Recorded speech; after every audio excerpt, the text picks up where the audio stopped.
Praise the Lord. The best wishes to you and your family members in the name of God. దేవుని నామమునకు మహిమ కలుగును గాక. దేవుని నామం పేరట మీకును మీ కుటుంబ సభ్యులకును శుభాభివందనములు. ఈరోజు దేవుని వాగ్దానం. Today God's promise.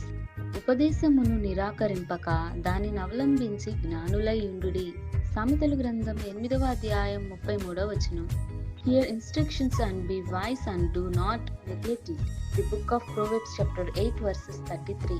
క్రీస్తునందున్న ప్రియమైన సహోదరి సహోదరులారా, ఈ శ్రేష్టమైన ఉదయకాల సమయంలో దేవుడు మనందరితోనూ వాగ్దానం చేస్తున్నాడు. చూడండి, వాగ్దానం చేసిన దేవుడు నమ్మదగిన దేవుడు.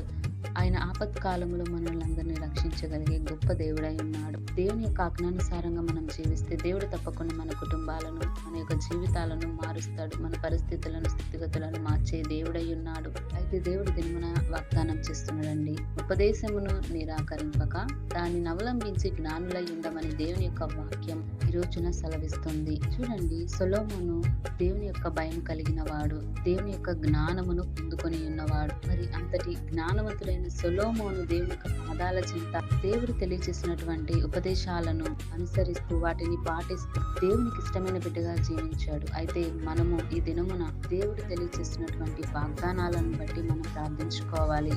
మనము తగ్గించుకొని మన యొక్క స్వభావాలన్నిటిని మార్చుకొని దేవుని వైపు చూసి జ్ఞానమును కలిగి దేవుని భయము కలిగిన వారమై మనం దేవుని సన్నిధానమును చేరి ఆయనను ఆరాధించాలి. దేవుడు తెలియజేసినటువంటి ఉపదేశాలను, ఆజ్ఞలను వాటన్నిటిని మనము తెలుసుకోవాలి, వాటిని పాటించాలి.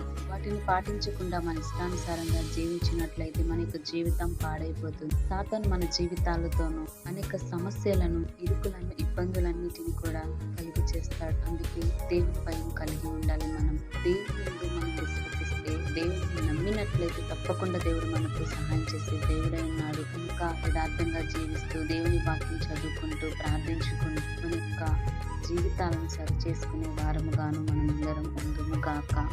ప్రార్థన. మహోన్నతుడా, సర్వాధికారి, సర్వశిష్టకర్తవైన మా ప్రియ పరలోకపు తండ్రి, నీకు స్తోత్రాలు. తండ్రి, నీవు తెలియజేసినటువంటి ఉపదేశాలను మేము నిరాకరించుకుని మాకు సహాయం దయచేయండి. నీ ఆజ్ఞానుసారంగా బ్రతకడానికి తండ్రి జ్ఞానమును కలిగి, నీ యందు భక్తిని కలిగి, వినయముతోను విధేయతలై నీ ఆజ్ఞానుసారంగా బ్రతకడానికి, జీవించడానికి అట్టి కృపా కాపుదల మాకు నీ వాక్యం ఉంటున్న వారందరికీ దయచేయమని యేసయ్య నామమున ప్రార్థిస్తున్నాను తండ్రి. ఆమేన్.